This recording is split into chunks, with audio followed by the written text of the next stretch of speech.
How to download and install Wayfair app. In this video, I'm going to show you how you can easily install this app. First of all, open Play Store. Now, here on the right bottom, you can see this search icon. Simply tap on the search icon. Now, on the top, at the search bar, search for Wayfair. So, it will pop up in the top. Simply tap on it. So, make sure that this is the right application.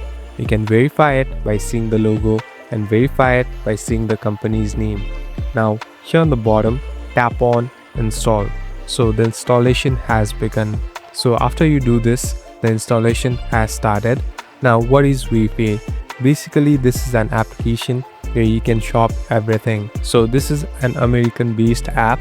Here you'll be able to shop with different discounts and offers too. So after you install it, you can easily use this app. Thank you for watching this video. I hope this video will help you.